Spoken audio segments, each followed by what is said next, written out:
Harka fuuni daawwattoota keenya kun qophii keenya argaa Shinnigaa Tibbanaa Shinnigaa Broadcasting Service irraa torbanitti tokko qophaa'ee isiniif dhiyaatudha.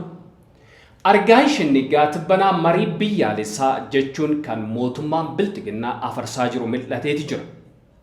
Mariin biyyaalessaa maali? Marii biyyaalessaa kanarratti eenyu faatu akkamitti immoo itti hirmaata? Gaaffii jedhuuf deebii deebisa. Qophii kana qopheessuun kan isin waliin turu Anoliifan Margaati. Haga xumura sagantaa keenyaatti nu waliin tura.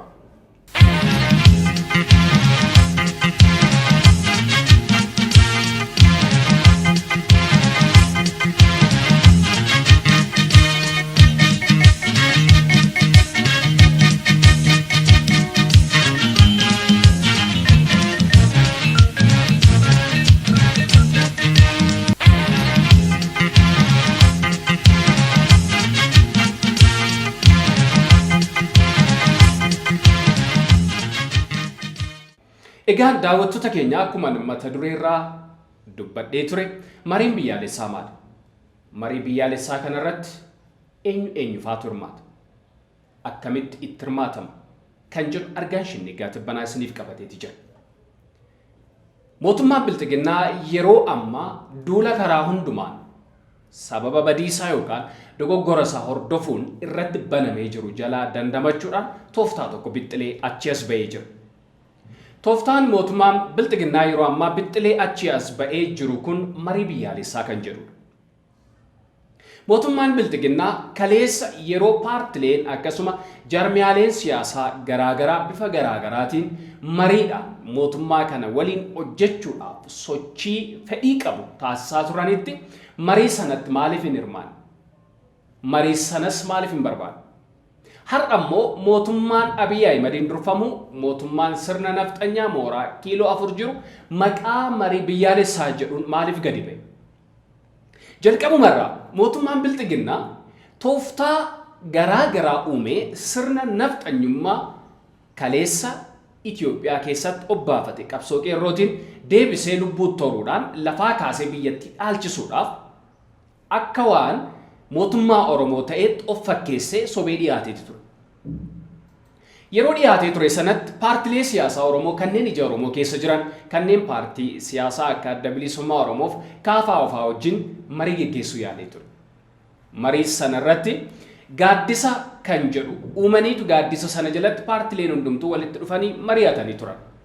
Haa ta'utii garuu marii sana keessatti paartiin bilxiginnaa kan Abiy Ahimadiin durfamu akka bofa qurxummii gidduutti argame of fakkeesseeti ture. Sunis qurxummii bofi tasuma bakka itti wal argan hin qaban waan ta'eef yookaanis immoo akkuma adaarii yookaanis immoo gugee risaa jennee waamuu dandeenya.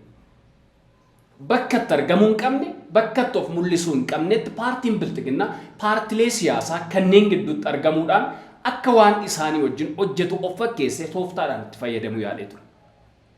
Haa ta'utii garuu tooftaan isaa kun imala xiqqoo booddee ifaa ifatti iji Oromoof akkasuma sabaaf sablammoota biyyattii keessa jiranii arge. Iji isaa mul'achuu gaafa jalqabu uummanni Oromoo bakka jiru mootummaan kun akka mootummaa isaa hin taane ifaa ifatti gaafa gadi ba'ee dubbatu. Paartiin bilxiginnaa kan Abiy Ahimadiin durfamu aarii irraa kan ka'e akkasuma kanneen akka paartii Adda Bilisummaa Oromoof Koongireesii Federaalaa Oromoo mootummaan irraa fudhachuuf jedhu sodaa jedhuun hooggantoota paartilee siyaasaa kanneen shira garaagaraa uumuudhaan ajjechaa Hacaaluu sababeeffatee ajjechaa Hacaaluu kan ofuma isaatii qindeesse irra dhaabatee akka waan isaan daba kana Hacaaluu irratti raawwatanii fakkeessuun qabee sassaabee mana hidhaatti galche. Erga mana hidhaatti galchee booda dirree siyaasaa kofuma isaa keessa burraaquu danda'u mijeeffachuudhaan filannoo marsaa ja'affaa geggeessina jechuun filannoo qofaasaa dirree irra dhaabatutti seene. Paartiin kamiyyuu filannoo kan keessa dhiibamanii ba'uudhaan kan itti hirmaanne filannoo qofa galeessa paartiin bilxiginnaa kan Abiy Ahimadiin durfamu keessaa lafa dhiitaa ture. Har'as paartiin bilxiginnaa kan Abiy Ahimadiin durfamu filannoo namni kamuu isaa wajjin hin dorgomne yookaan paartiin kamiyyuu isaa wajjin hin dorgomne kana dorgomee injifadheera yookaan dorgomee mo'adheera jechuun dirree irratti qofaasaa obbaasee har'a mootummaan ta'e jechuudhaan mootummaa haaraa hundeessine jechuun saba cunqurfamaa kanarratti mootummaa labsatee dhiittaasaa ajjeechaasaa itti fufee jira. Akkasumas goolama siyaasaa garaagaraa biyyattii keessatti qabsiiseeti kan inni jiru. Sanarraa kan ka'e naannoon kaaba biyyattii akkasuma Oromoo Walloo dabalatee lixa Oromiyaa Wallaggaa fi Shawaa dabalatee akkasuma gama kibbaatiin Oromiyaa kibbaa Gujii Boorana dabalatee akkasuma bakkoota garaagaraatti Oromiyaan dhiitamaa acuucamaa fi ilmaan Oromoo bakkoota garaagaraatti akka bineensaatti yeroo isaan ajjeefamaa jiranidha. Kanarraa kan ka'e dhiibbaa mootummaa Itoophiyaa irratti keessaaf alaa geggeeffameen mootummaan Itoophiyaa yeroo ammaa sardama guddaa keessa galee jira. Sardama guddaa keessa galee jiru kanarraa kan ka'e garanattis ta'e garasitti imala waan hin dandeenyeef tooftaa bittilee achi as ba'e. Tooftaan kaleessa paartiin bilxiginnaa itti fayyadame isan gargaara. Isas hin fayyadu. Har'as tooftaan isaa kun homaatti waan isa fayyadu hin qabu. Tooftaa isa hin fayyadne tooftaa mootummaa isaa kana itti fufsiisuudhaaf yookaan sirna bittaa isaa dheeressuuf hiika hin qabne har'as qabatee as ba'ee jira. Kan inni qabatee as ba'ee jiru marii biyyaalessaa kan jedhu. Kaleessa mootummaan afaan qawweetti amane. Afaan qawweetiin cabseen waggaa kuma ishee bushe jechuudhaan Abiyyi Ahimad afaan isaatiin kan dhaadate har'a akkamitti gadi ba'ee marii biyyaalessaa gaafata. Kaleessa qofaa miti har'allee dabalatee ilmaan Oromoo bakkoota garaagaraa tooftaa garaagaraan goomsaa garaagaraan akkasumas dirqiidhaan qabamanii dararamanii akkasumas ajjeefamaa yeroo jiran kanatti Abiyyi Ahimad paartii isaatiin gadi ba'ee marii biyyaalessaa paartilee siyaasaa Oromoo akkasuma hayyoota Oromoof saba bal'aa wajjin gochuudhaaf qophii akkamii qaba? Kun waan dharaadha, waan sobaa, waan hin yaadamne. Abiyyi Ahimad haalli inni keessa jiru itti ulfaannaan akkasuma dhiibbaan irratti geggeeffamaa jiru hudhee morma isa qabee jennaan marii biyyaalessaa maqaa jedhamuun gadi ba'ee jira. Marii biyyaalessaa kana Abiyyi Ahimad afaan isaatiin gadi ba'ee waan dubbate hin qabu. Abiyyi Ahimad yeroo kaanii tooftaa kanatti kan inni fayyadamu. Waan ofii isaatii barbaade kallattiin gadi ba'ee dubbachuurra jalee isaa yookaan jala deemtota isaatti fayyadamuudhaan kanneen afaan isaa ta'antu gadi ba'ee dubbataaf. Marii biyyaalessaa kanaa wajjin wal qabsiisee yeroo ammaa gama mootummaa naannoleetiinis ta'e mootummaa federaalaatiin dhimmi kun gadi ba'ee dubbatamus san dursa kanneen Abiyyi Ahimadiif meeshaa ta'an taphee yookaan ashaangullitii Abiyyi Ahimadtu gadi ba'ee dubbataa ture. Kanneen akka Haayiluu Gonfaa fa'a. Akkasuma kanneen isa fakkaatan. Isaan kanatu gadi ba'ee mariin biyyaalessaa biyyattiif akka barbaachisu dubbataati jira. Kun eessaa dhufe? Yaada Abiyyi Ahimad keessaa burqee yookaanis immoo Abiyyi Ahimad kan inni lafa kaa'e. Istiraateejii inni ittiin dhiittaasaa yookaan bittaasaa tooftaan ittiin kana booddee uummata Itoophiyaa guutuu dhiitee bitee ittiin buluuf baafate. Haalli inni ittiin amma deemaa jiru san deemsisu. Yeroo gabaabduu gidduutti mootummaa sanarraa of dhabuuf akka deemu bareeti jira. Mootummaan Itoophiyaa haala ammarra jirtuun gama kaabaatiin TPLF hudhee morma isa qabee jira. Guutuu Oromiyaa keessatti waraanni bilisummaa Oromoo hudhee morma qabee jira. Dhiibbaa kana lamaaniin keessaan kan itti dhufe akkasuma gama alaatiin biyyoonni gama lixaa hudhanii morma isa qabanii jiran kana keessatti dhiibbaa keessaaf alaan isa mudate kanaan Abiyyi Ahimad mootummaa kana itti fufuu akka hin dandeenye waan bareef marii biyyaalessaa jechuun uummata idil addunyaa akkuma waliigalaatti uummata addunyaa irra jiraataniif biyyattii keessa jiraatan afaan faajjessee akkasuma dhaabbilee idil addunyaa garaagaraa afaan faajjessee tooftaan bira darbuudhaan bittaa isaa dheereffachuuf yaalii gochaa jira. Habadan kun hin milkaa'u. Oromoon kallattii kamittiyyuu tooftaa ittiin irratti qabsaa'amaati jiru yookaan mootummaan bilxiginnaa tooftaa inni ittiin aangoo isaa dheereffachuuf gadi ba'ee uummata kana cabsuuf deemaa jiru Oromoon beeka. Akkasuma sabaaf sablammoonni biyyattii keessa jiraatan akkuma waliigalaatti ni beeku. Har'a mariin biyyaalessaa Abiyyi Ahimad dubbataati jiru kun akkuma waliigalaatti Oromoo qofa iyyuu hin taane sabaaf sablammoota biyyattii keessa jiran marii bakka bu'u miti. Kaleessa Abiyyi Ahimad filannoo biyyaalessaa geggeessina jechuun paartiin isaa qofaan taa'ee dorgome. Har'as marii biyyaalessaa geggeessina jechuun Abiyyi Ahimad qofaadhuma isaa kanneen ofii barbaadu, kanneen wajjin haasa'uu barbaadu, kanneen wajjin dubbachuu barbaadu qofa walitti qabatee mari'achuuf akka deemaa jiru odeessi miliqee bahe ifaa ifatti dhugoomseeti kan inni jiru yookaan mirkaneesseeti kan inni jiru. Abiy Ahmed dhugum waraana bosona jiruun kotta wajjin mari'annaa hin jedha yoo jedhes dhuguma qajeelummaaf jedha yookaan paartilee siyaasaa hooggantoota paartilee siyaasaa hidhamanii hidhaatti dararamaa jiran hidhaa keessaa baasee taa'ee wajjin mari'ata. Yoo dhuguma baasee kan wajjin mari'atu ta'es Abiy Ahmed dhuguma sammuu qajeeltoof qulqulluudhaan jara kanaa wajjin mari'achuuf deema. Waaw waan hin yaadamne. Abiy Ahmed gochinni gochuudhaaf deemaa jiru kun tooftaa kaleessa godhee bare sanatti ammas dhimma ba'uudha. Oromoo cabsuudhaaf Oromoo akkuma kakatee sana bal'eessuudhaaf saganteeffachuu isaati kan inni mul'isu. Egaa Abiy Ahmed marii biyyaalessaa kana fakkeessuudhaan erga afaan faajjii uume ammas kanneen yaada isaatti waliin galle marii sana booddee qabee gara barbaadetti oofuudhaan kanneen isaa wajjin walii galan immoo ammas kana keessaa calalate sadarkaadhaan tooftaa ittiin mootummaa isaa yookaan bittaa isaa dheereffachuuf itti adeemaa jiru. Egaa paartileen siyaasaa Oromoo kanaaf dogoggoruu qabu kan jedhuuf dogoggoruu hin qaban. Paartiin kaafaa yookaan koongireesii federaalaa Oromoo yeroo darbe ibsa baaseeti ture. Mariin biyyaalessaa barbaachisaadha yeroo amma biyyi balaa guddaa keessa jirti jedhe.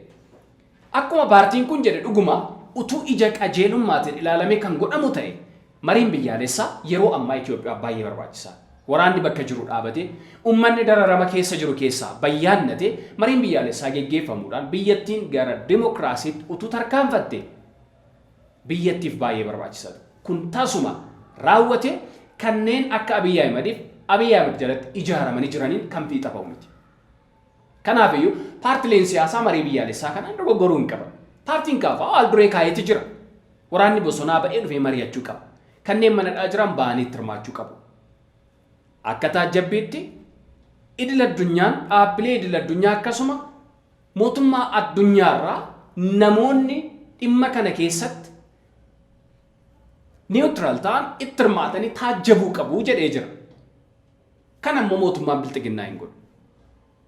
Kanneen taajjabbiif dhiyaatan yoo dhiyaatanis kan mootummaa bilxiginnaa deeggiraniif gamuma kamitti iyyuu maricha keessatti iyyuu kan hirmaatan kanneen yaada bilxiginnaa fudhatan qofa walitti qabuuf qophii irra jiru malee dhuguma garaagarummaan siyaasaa akkasumas yaada waltajjii sana irratti dhiyaachuudhaan kanneen biyyattii gara fuulduraatti tarkaanfachiisuu danda'a jedhamu achi keessaa fuudhamuuf yookaan itti fayyadamuuf miti. Egaa kanaafiyyuu Oromoof paartileen siyaasaa maal gochuu qabu? Oromoof paartileen siyaasaa ammatti kan isaan jala muranii beekuu qaban mootummaa bilxiginnaa wajjin raawwatanii marii taa'uudhaaf of qopheessuu hin qaban. Mariin kun gara fuula duraatti kan qabsoo Oromoo taakkuu tokko tarkaanfachiisu miti. Mariin kun tooftaaf kan bixxilamedha.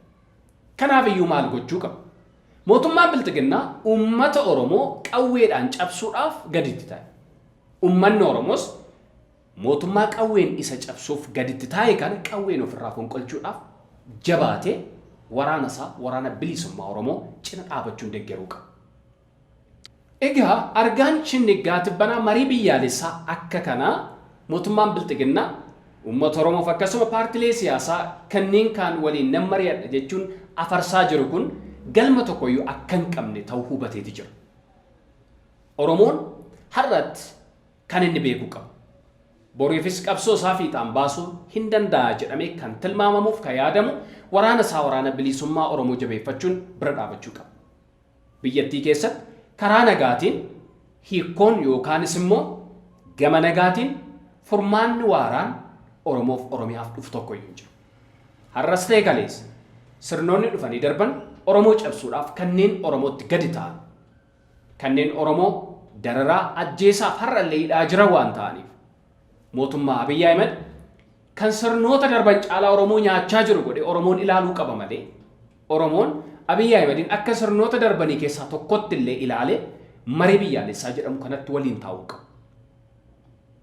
Kun kan godhamu yoo ta'e Oromoon seenaa qabsoo isaa keessatti dogoggora isaa kaleessaa irraa kan hin baranne ta'u akkasuma dogoggora isaa irraa baratee furmaata waaraa fiduudhaaf saba hin tarkaanfanne ta'uu namatti agarsiisa. Sababni argaan Shinnigaa Tibbanaa kana jedhuuf kaleessallee yeroo garaagaraatti waggoota 3 har'aa gaafa Abiy Ahmed gara aangootti dhufe Oromoon go'oomeeti jira. akkasuma bara 1991 mootummaan ce'umsaa yeroo geggeeffametti ABO'n goomsaadhaan dhiibame paarlaamaa keessaa gadi ba'ee jira. Dogoggorri guddaan uumamee jira. Dogoggoroonni kanneen kana fakkaatan sirnoota darban keessatti yeroo garaagaraa mul'ataas jiru. Har'as Abiyyi waggaa 3 gidduutti yeroo lama Oromoo goomsuu hin qabu. Oromoon goomuu hin qabu. Marii siyaasaatiin Oromoon bilisummaa isaa gonfatu tokkoyyuu hin qabu biyyattii keessatti. Mariin siyaasaa biyyoota dimookiraasiin badhaadhan keessatti yookaan dimookiraasiin keessatti guddatte keessatti hojjechuu mala. Mariin siyaasaa akka kanaa garuu biyyoota afaan qawweetiin uummata bulchuudhaaf dhaadatu yookaan sirna afaan qawweetiin biyya bulchuuf dhaadatu keessatti mariin siyaasaa hojjetu tokkoyyuu hin jiru. Tooftaadhaan aangoo isaanii dheereffachuudhaaf maqaa marii siyaasaa jedhutti kan fayyadaman yoo ta'an irraa kanaaf. Kanaaf maal irratti argaan Shinnigaa marii biyyaalessaa kanatti walumaa gala hin amanu.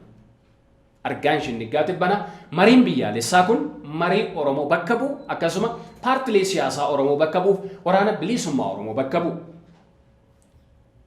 Kanumaan wal qabsiisee marii bilisummaa waaraa uummata Oromoof akkasuma walabummaa Oromiyaa fidu waan hin taaneef marii kanatti Oromoon of dagatee akka kaleessaa kan hirmaatu yoo ta'e kaayyoo isaa sharafu waan ta'eef eeggannaa gochuu qabaa jedha. Marii kana paartileen siyaasaa Oromoo itti hirmaachuudhaaf yaada dhiyeessaa jiranis ta'e akkasuma kallattii kamiiniyyuu uummanni Oromoo akka bakka isa hin buune beekuudhaan irratti hirmaachuu dhiisee yookaan marii biyyaalessaa Abiyyi Ahimad afarsaa jiru kana lagachuudhaan qabsoo hidhannoo finiinsuudhaan bilisummaa isaa gonfachuu qaba. Gola barratti argaan Shinnigaa tibbanaa uummata Oromoof dhaamsa qaba. Oromoon kaleessas mariin milkaa'ee hin beeku. Har'as sirnoonni dhufaa darbaa Oromoo irratti wal jijjiiran sirna Abiyyi Ahimadis akkuma sirnoota darbanii sirna nama nyaatu waan ta'eef Abiyyi Ahimad waliin mari'achuudhaan Oromoon hin milkaa'u jedha. Kanaafiyyuu maal gochuu qaba? Oromoon kan inni gochuu qaba bakka jiru wal ijaare tokkummaa isaa jabeeffachuudhaan kan bilisummaa uummata isaatiif akkasuma walabummaa daangaa Oromiyaaf akkasuma dachii Oromiyaaf kan qabsaa'aa jiru waraana bilisummaa Oromoo kan amma bakkoota garaagaraatti sochii taasisaa jiruun waraana mootummaa irratti tarkaanfii fudhatuun waraana bilxiginnaa naasisaaf Abiyyi Ahimadiin abdii kutachiisaa jiru waraana isaa cina dhaabachuun waan danda'u deggeree gargaaree bilisummaa isaaf walabummaa biyya isaa gonfachuu qabaa jedha. Kana gochuudhaan Oromoon hooggantoota siyaasaa kanneen paartilee siyaasaa irraa qabamuun hidhamanii mana hidhaatti dararamaa jiranillee mana hidhaa keessaa baafachuu danda'a jedha. Kana qofaas miti. Ilmaan Oromoo dachii isaanii irratti gola isaanii keessatti mana isaanii keessatti ajjeefamaa jiranillee ajjechaan kun yeroon akka irraa dhaabbatu humna tikaasaa waraana bilisummaa Oromoo jabeeffachuudhaan ofirraa qolachuu danda'a jedha. Kana kan hin goone yoo ta'e uummanni Oromoo akkuma kaleessaa kan goomu yoo ta'e har'as marii biyyaalessaa jechuun Abiyyi Ahimad kan afarsaa jiru kana waliin gara mariitti kan taa'u yoo ta'e bara gabrummaasaa bara dhiitamuusaa dararamaaf ajjeefamasaa har'allee ofitti dheeressaa itti fufaa jechuun argaan Shinnigaa tibbanaa qophiisaa goolaba. Qophii kana qopheessuun kan isin waliin ture Anoliifan Margaati. Akkasuma ogeessi suur sagalee keenyaa Baayisaa Turaa na waliin ture qophii argaa Shinnigaa tibbanaa kaa birootiin deebinee haga wal arginutti nagaan nu tura.